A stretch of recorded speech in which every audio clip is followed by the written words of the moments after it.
عجل فرجهم،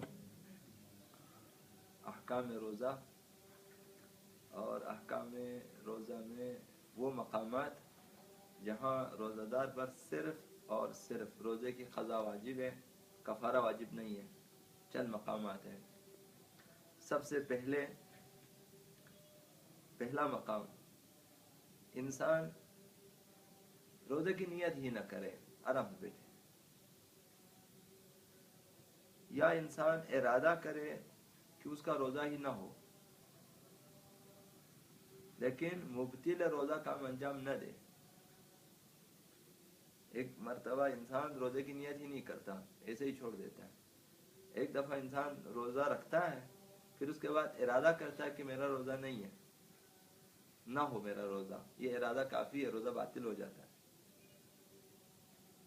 اور لیکن روزے کو باطل کرنے والا کوئی کام انجام نہیں دیتا، ایسے ہی ارادہ کیا کہ میرا روزہ نہیں ہے، لیکن مبتل روزہ کوئی اور کام انجام نہیں دیتا۔ ان دو صورتوں میں صرف روزے کی قضا واجب ہے، البتہ امساک واجب ہے، وہ اس نے کرنا ہے، لیکن یہ ہے کہ اس کے اوپر کفارہ نہیں ہے۔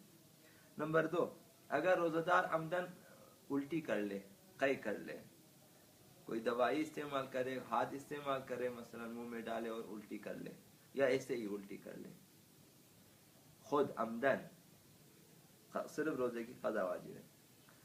3، روزہ دار اس نے سوچا کہ روزہ میرے لیے نقصان دہ نہیں ہے اور اس نے روزہ رکھا، بعد میں پتہ چلا کہ روزہ اس کے لیے نقصان دہ تھا، اب اس صورت میں بھی اس روزے کی قضا واجب ہے اس کے اوپر، وہ روزہ اس کا صحیح نہیں ہے، اب قضاء روزہ رکھنا ضروری ہے اس کے لیے۔ پہلے سوچا کہ روزہ مضر نہیں ہے، روزہ رکھ لیا، بعد میں پتہ چلا کہ روزہ مضر تھا اس کے لیے۔ 4، روزہ دار نے غسل جنابت کو فراموش کر دیا، اس دن واجب تھا، سو گیا آرام سے، غسل نہیں کیا، بھول گیا غسل کرنا، اگلے دن اس کا روزہ باطل ہے، لیکن امساک ضروری ہے، لیکن قضا واجب ہے، کفارہ نہیں ہے، کیونکہ فراموش کیا اس نے۔ یہ 4۔ 5واں مورد، انسان نے جو ہے مثلا رات کو سو گیا، پتہ نہیں چلا، ظہر کے بعد نیند سے اٹھا اور روزہ رکھ لیا، بعد ظہر تک نیند سے جاگا ہی نہیں ہے، اب وہاں بھی صرف روزے کی قضا واجب ہے، اس دن شام تک امساک کرے اور رمضان المبارک کے بعد اس روزے کی قضا بچا لائے۔ یہ 5۔ 6واں مورد، ایک شخص غرق ہو رہا تھا پانی میں اور بچانے کے لیے اس نے پانی میں ڈبکی لگا دی اس نے، تو وہاں بھی صرف قضا واجب ہے۔ یہ بھی آیت اللہ سستانی کے اس کے جو دوسرے علاوہ جو مجتہدین ہیں، آیت اللہ سستانی کے نزدیک روزہ باطل ہوتا ہی نہیں ہے ڈبکی لگانے سے، تو لہذا وہ غریق کو بچانے کے لیے ڈبکی لگا دیں اور غریق کو جو ہے باہر نکالے، روزہ صحیح ہے اس کا۔ تو باقی جو فقہا ہے جن کے نزدیک پورے سر کو پانی میں ڈبونے سے روزہ باطل ہو جاتا ہے، ان کے مقلدین کے لیے ہے، اب مجبوری ہے کہ اس نے پانی میں ڈبکی لگانا،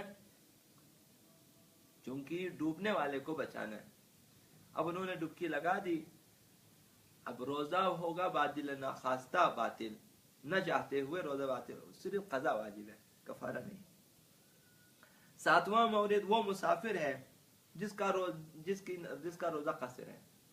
روزے میں قصر سے مراد یہ ہے کہ روزہ رکھنا صحیح نہیں ہے، روزے کو افطار کرنا ہوتا ہے، تو وہ مسافر جس کا وظیفہ ہے کہ وہ روزہ کھا لے، تو اس کے اوپر بھی صرف قضا واجب ہے کہ رمضان مبارک کے بعد جتنے دن سفر میں رہے، مسافر ہے، روزہ کھا لیا، قضا واجب ہے۔ اور 8واں مورد، وہ خاتون کہ جو اپنے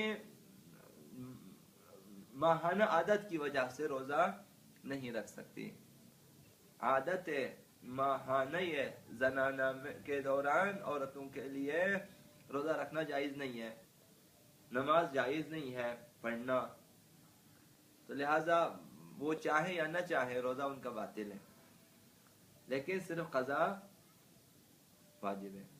نمازوں کی قضا بھی واجب نہیں ہے, صرف روزوں کی قضا واجب ہے. جو کل بھی عرض کیا کہ عورتوں میں یہ فرق ہے نماز اور روزے میں, کہ عادت ماہانہ والی خواتین کے لیے نماز کی قضا نہیں ہے لیکن روزے کی قضا ہے, قضا انہوں نے رکھنا ہے. یا وہ خاتون جس نے نفاس کی وجہ سے روزہ نہیں رکھا. خون نفاس اس وقت خاتون دیکھتی ہے جب وہاں بچے کی ولادت ہوتی ہے, اس وقت خون نفاس جو ہے آتا ہے. اب وہ ایک لحظہ بھی ہو سکتا ہے, زیادہ سے زیادہ 10 دن بھی ہو سکتا ہے. خون نفاس, خون حیض کم از کم 3 دن ہے, زیادہ سے زیادہ 10 دن ہے, جبکہ خون نفاس کم از کم ایک لحظہ ہے, زیادہ سے زیادہ 10 دن. تو یہ 10 دنوں تک, 9 دنوں تک, 6 دنوں تک, 2 دنوں تک مثلا, یا صرف اسی دن جس میں بچے کی ولادت ہوئی, مثلا ایک لحظہ تھا, 1 گھنٹہ تھا خون حیض, تو وہ روزہ ان کا باطل ہے ولادت کے بعد, اور اس کی قضا واجب ہے. تو یہ وہ 7-8 موارد تھے کہ جہاں روزہ دار کے لیے صرف